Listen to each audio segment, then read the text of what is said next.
Saan yung Gucci? Bayad na lahat? Ito yata yung ano, hawakan mo to. Ba't mabigat to? Hawakan mo. Mabigat. Ito yung ilalagay natin sa CR pang mayaman. Yan, dumating na mga sis-Mars ang ating may panibago naman tayo mga parcel kung saan ito ay mga bayad na. Dahil sa S-Pay later, Charis!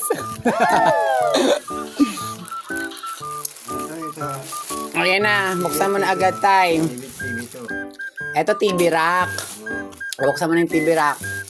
Isa mo, habang ang dumi naman ng kuko mo, tayo nakikita sa video. Ito, paa mo. Yan, buksan mo na yan. Yan, kasi sasabit namin yung TV namin, mga sis-Mars. Eventually, kapag meron na kaming doon, kasi aayusin pa namin to para hindi makita yung hagdanan. Parang gusto ko lagyan ng PVC panel, parang gano'n. Ito naman yung Gucci, mga sis-Mars. Mamaya i-vlog ko to, mga sis-Mars. So, nasa comment section ang link ng Gucci na ito kung gusto nyong makuha ito. Ayan yan yung nakikita mo, yan self-leveling. Ito ang pinili ko talaga na Gucci kasi ito yung sikat na epoxy colored sand floor paint. At the same time, water resistant yan siya. Tapos syempre, maliligo na daw siya, may brick na siya. Tsura pa lang ng CR namin. Pansamantala, may solar kami dyan. Tapos, pang mahirap pa lang yung pintuan. Tay, buksan mo nga. Ngayon, binabarasan niya ni tatay ngayon.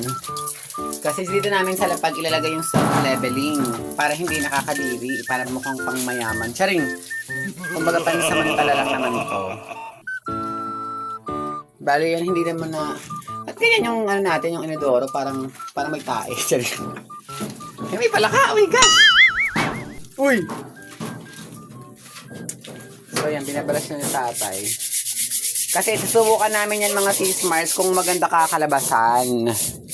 Kasi kung pang maganda yung kalabasan, ayun yung ipapalit ko o ilalagay ko dito sa labas. Or dun sa labas pa, dun sa kabila.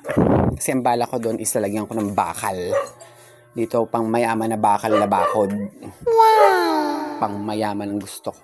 Puro pang mayaman, mahirap naman. Sharing. Anyway, malapit na rin dumating yung sofa bed namin. So, mapapalitan ka na. Yun lang. Bye!